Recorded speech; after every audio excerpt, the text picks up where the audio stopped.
kalkulasinya. Kalau benar itu tidak lebih luas daripada benar. Benar itu kalau bobotmu 80 kilo, kemudian saya ngomong kamu gemuk sekali, itu benar. Tapi kalau terus kamu tak panggil gendut, itu tidak benar. Mungkin dia tersinggung gara-gara tak panggil gendut, tidak pas. Kalau ada temanmu jelek, hitam, rambutnya keriting, kemudian kalau ngomong nyebelin, itu kan ketika kamu bilang hitam, keriting sini, nah itu mangga kan dia. Kamu bener loh. Kalau kamu kok sama temennya kok gitu, loh saya ngomong kebenaran ini. Itu kamu bisa tawuran gara-gara itu kan. Ini kebenaran kan, dia memang keriting, tak panggil keriting kok marah, berarti kamu tidak setuju dengan kebenaran. Itu harus ditegakkan. Tidak pas itu. Namanya kalau orang Jawa menyebutnya tidak benar. Kalau bahasa filsafat tidak wisdom. Socrates itu tidak pernah nyalain orang. Jadi dia selalu wisdom. Ada cerita bagus dari Socrates, tidak apa-apa. Cerita mungkin bagi teman-teman biar gak suka dengan gosip, namanya triple filter. Jadi lapisan 3. Jadi kalau ada temanmu mau ngomong gosip, dia harus kamu uji dulu dengan namanya triple filter. Jadi suatu ketika ada temannya Socrates datang ke dia. Jadi dia datang ke temannya, terus dia ngobrol, Socrates, saya mau cerita sesuatu nih, ada gosip menarik tentang murid-muridmu. Kan Socrates punya banyak murid.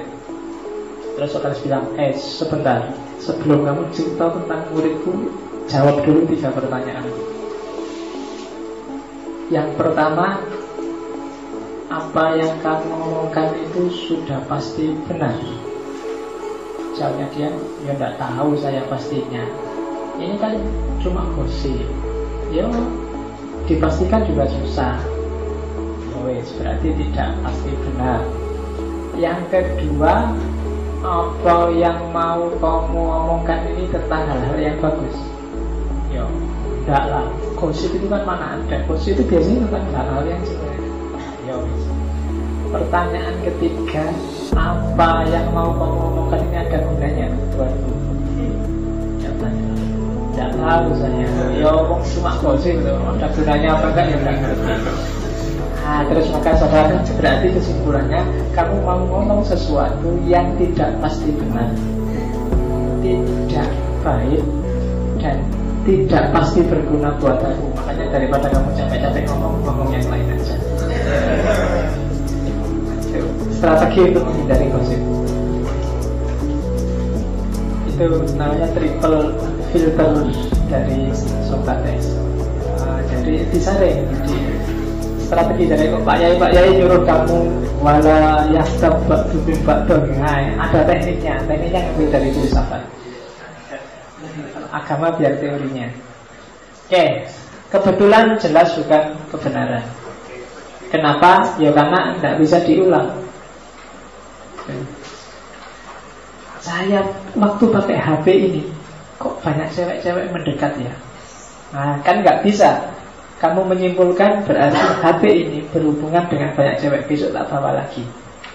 Nggak bisa, kamu nggak berani menyimpulkan gitu.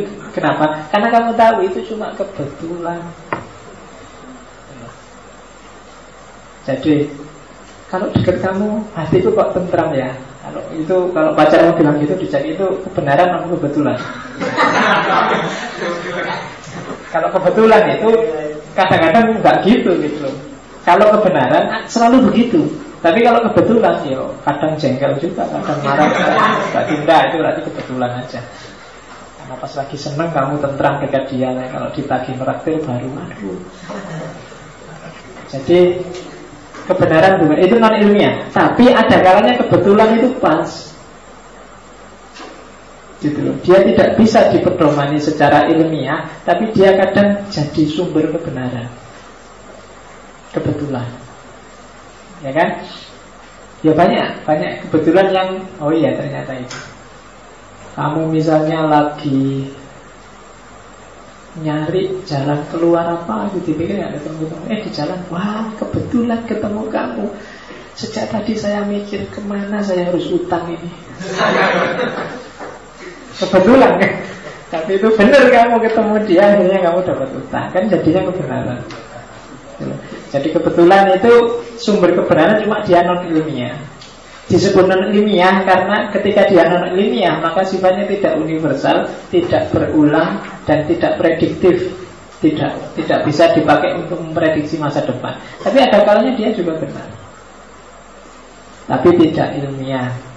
Yang kedua, akal-akalan, a priori. Jadi tidak melihat realitas, pokoknya diolah sendiri pakai pikirannya. Nah itu bisa jadi kebenaran, direka-reka pakai akal, tapi sering juga menyesatkan. Akal-akalan. Solusi untuk menyumbal di situasi lumpur itu, kita harus bikin cor yang besarnya sekolahan ini, kemudian diatur. Itu kan akal-akalan, kira-kira prakteknya gimana juga tidak tahu. Itu bisa jadi kebenaran. Itu kan dirumuskan dari akal, direka-reka sendiri, hasilnya bisa benar kok. Akal-akalan kamu sebenarnya nggak ngerti.